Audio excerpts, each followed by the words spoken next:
hi everyone পুরো নতুন একটা ভিডিও গাই তোমাকে স্বাগতম জানাইছো মোর চ্যানেল গাই সো আজি মই ক্লাস 8 গণিতৰ অধ্যায় 12 অনিশ্চয়নী 12.1 কোশ্চিন নাম্বাৰ 3 পৰা আলোচনা কৰিম সো ইয়াৰ আগৰ ভিডিওত কোশ্চিন নাম্বাৰ 1 আৰু 2 বিভাগ সমাধান কৰি দিছো যদি তোমালোকে চোৱা নাই তেনেহলে এইটো চেনেলত ভিডিও আছে তোমালোকে চাই লবা তো আজি চোৱা কোশ্চিন নাম্বাৰ 3 ত কি কৈছে হৰল কৰা উত্তৰবোৰ ধনাত্মক সূচকৰ ৰূপত ৰাখিবা তো হৰল কৰা মানে তুমি কি বুজা কোনো এটা অংক তুমি যিমান ছুটি কৰিব পাৰা যিমান সৰু কৰিব পাৰা কটাকটি কৰি বা কিবা সূচকীয় ৰূপত লিখি যিমান কটাকটি কৰিব পাৰা এটোই আমি শৰ্টকাট ভাবে হৰল কৰা বুজিব তো চোৱা মই কেনেকৈ কৰি আছো তুমি চাবা কি কৈছে কোশ্চিন নম্বৰ 3 এক নম্বৰত দিয়া আছে -2 ৰ পাৱাৰ 4 ইনটু 3/2 পাৱাৰ 4 সো এখন দিয়া আছে তোমাৰ তেনে এটো তুমি কি কৰিবা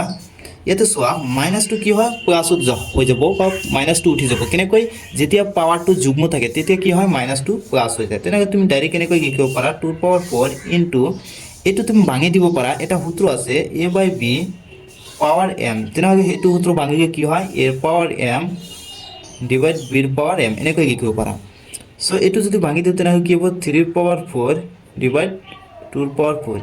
এতিয়া সোসন a 2 পাৱাৰ 4 2 পাৱাৰ 4 একই আছে সেম আছে তেনাগে এই দুটা কাটি দিয়া কাটিয়ে থাকিব কিমান 3 পাৱাৰ সো এটাই হবে आंसर বুঝিয়েছা নেক্সট কোশ্চেন নাম্বাৰ 2 কি আছে -2/3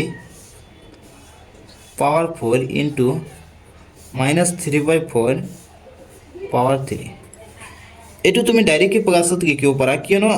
পাৱাৰটো যুগ্ম হগে কি হয় -2 উঠি যায় তেনে 2/4 সরি 2/3 পাৱাৰটো 4 লিখিব পাৰা ইনটু -3/4 পাৱাৰ 3 এটো মাইনাস থাকি যাব কিয়নো ইয়াতে পাৱাৰটো অযুগ্ম আছে এতিয়া তুমি এটা কাম কৰিবা এইবিলাক ভাঙি দিয়া 2 ৰ পাৱাৰ 4 ডিভাইড 3 ৰ পাৱাৰ 4 ইনটু ইয়াতে কি আছে -3 ৰ পাৱাৰ 3 ডিভাইড -4 ৰ পাৱাৰ কি হ'ব 3 হ'ব এতিয়া তুমি গোটে কেটা ভাঙি দিবাচোন এনেকৈ ভাঙি দিয়া 2 কেটা আছে ইয়াতে 4টা তেনে আগে কি কয় এটা দুটা তিনটা 4টা তগত কি আছে 3 কেটা আছে 4টা এটা দুটা তিনটা 4টা ইনটু এবারে জন -3 কেটা আছে 3টা এটা দুটা তিনটা তগত কি আছে -4 কেটা আছে 3টা এটা দুটা তিনটা সো হৈ গল এনেকৈ তুমি লিখিবা ইয়াৰ পিছত চোৱা তুমি ডাইৰেক্ট এনেকৈ কাটি দিয়া এনেকৈ চোৱা কাটি দিয়াচোন যদি এই দুটা টুৰ কাৰণে কি হল এটা 4 কটা হ্যাঁ এই দুটা টুৰ কাৰণে কি হল এটা 4 কটা ইয়াতে কি থাকে আকৌ এই ইয়াতে কি আছে 3টা 3 আছে ন ইয়াতে 3টা 3 আছে তো কাটি দিয়া ওপৰত কি থাকিল একো নাই মই ডাইৰেক্টলি লিখি আছো সবা তোমালোকে ইফালে মাইনাস আছে এটু মাইনাস আছে তেনে এটা কি আছে দুইটা আমি মাইনাস যদি এটা গাও মই -2 গাইছো ওপৰত কি আছে 1 একো নাই মানে কি আছে 1 আছে তগত কি থাকিল তগত এটা 3 আছে আর ইনটু কি থাকিব তগত আর কি থাকিব সসন ইয়াতে কি থাকিল ইয়াতে তো কটাই গল ন 3 ইনটু 4 থাকিল না এটা কি হবে -1/2 সো এটো হবে आंसर সসন তুমি আকো মই বুঝাই দিয়েছো এখান তুমি এই যে দুটা টুর কারণে এটা 4 কটা আকো এই দুটা টুর কারণে এটা 4 কটা বাকি ইয়াতে 4 থাকে আর ইয়াতে সোয়া ইয়াতে 3টা 3 কটা ইয়াতে 3টা 3 কটা থাকে কিমান উপরত একো নাই মানে কি 1 আছে আর তগত কি এটা 3 থাকে হিপাগে এটা 4 থাকে তুমি এটো গুণ করিগে কি হয় 12 হয় সো হয় কি নি নেক্সট সবা নেক্সট কোশ্চেন নাম্বার 3 কি দিয়া আছে কোশ্চেন নাম্বার 3 সোয়া -5 ৰ পাৱাৰ 7 ইনটু 1/5 পাৱাৰ 3 সো তুমি এটা কাম কৰিবা ফাৰ্স্ট এই -2 উঠাই দিবা সো মাইনাস কেনেকৈ উঠোৱা হয় তো যেটো সংখ্যা আছে মই শিকাইছিলো শর্টকাট ভাবে কেনেকৈ মাইনাস হয় যে যেটো সংখ্যা আছে সেইটো লিখিবা জাস্ট 1/1 কি আছে যেটো সংখ্যা আছে সেইটো 5 ৰ পাৱাৰ 7 এনেকৈ লিখিম ইনটু এটো যদি আমি পাৱাৰ ভাঙি দিও তেনে কি হ'ব 1 ৰ পাৱাৰ 3 কৰিকে কি হ'ব 1 হ'ব আকৌ তগত কি হ'ব 5 ৰ পাৱাৰ 3 সো এনেকৈ লিখিব পাৰা হা 1 ৰ পাৱাৰ 3 আকৌ 5 ৰ পাৱাৰ 3 হৈ গল এতিয়া চাবা এটো 1 যদি আমি কিপ কৰো অনেক জীবনে কৰক না কেন 1 হ'ব তো 1 আৰু 1 গুণ কৰিকে কিমান হ'ব 1 হ'ব তলত চোৱাচোন ইয়াতে কি হল ভূমি দুটা একে আছে পাৱাৰবিলাক যোগ কৰাতে না আগে 5 এর পাওয়ার কি হ'ব 7 প্লাস 3 তো আলটিমেটলি ইয়ার आंसर কি আহি যাব 1 বাই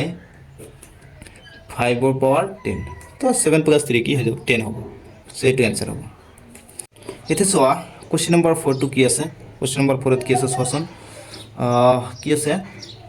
3 পাওয়ার minus 5 into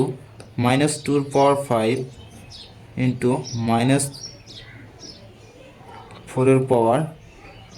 minus 5 সো এটো দেওয়া আছে কোশ্চেন নাম্বার 4 সো ইয়াতে তুমি কি কৰিবা প্ৰথমত এটা কাম কৰা মাইনাস বুলা উঠাই দিয়া কেনেকৈ লিখিবা 1 বাই 3 এর পাওয়ার 5 into ইয়াতে কি আছে মাইনাস আছে হ্যাঁ ইয়াতে মাইনাস আছে তেনে 1 বাই কি হ'ব minus 2 এর পাওয়ার 5 into 1 বাই minus 4 এর পাওয়ার 5 সো হৈ গল প্ৰথম কাম আমি মাইনাস বুলা উঠাই দিছো এতিয়া মই কি কৰিম সো এতে 1 বাই 3 পাওয়ার 5 লিখিম ইয়াতে মাইনাস তেনে এই দুটা মাইনাস মে প্লাস হৈ যাব আলটিমেটলি তুমি এনেকৈ লিখিব পাৰা 1 বাই 2 পাওয়াৰ 5 into 1 বাই এটু তুমি কেনেকৈ লিখিব পাৰা এই 4 তুমি এনেকৈ লিখিব পাৰা 2 into 2 পাওয়াৰ 5 এনেকৈ লিখিব পাৰা নেক্সট লাইন এই দুটা সেম রাখিবা 1 বাই 3 এর পাওয়ার 5 into 1 বাই 2 এর পাওয়ার 5 into এটু যদি আমি ভাঙি দিও এটা সূত্র আছে ন a b power m so এটু আমি কেনেকৈ লিখো a এর পাওয়ার m into b এর পাওয়ার m সো এনেকৈ লিখিব পাৰো তেনে এটু কেনেকৈ লিখিম 1 বাই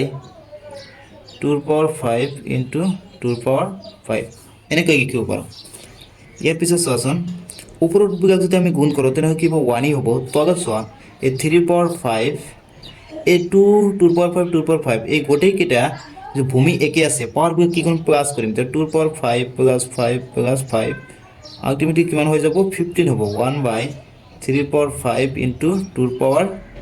15 সো এটো হ'ব आंसर সোচন বুজি আছা না নাই মই কেনেকৈ কৰি আছো তো কোশ্চেন নাম্বাৰ 3 হৈ গল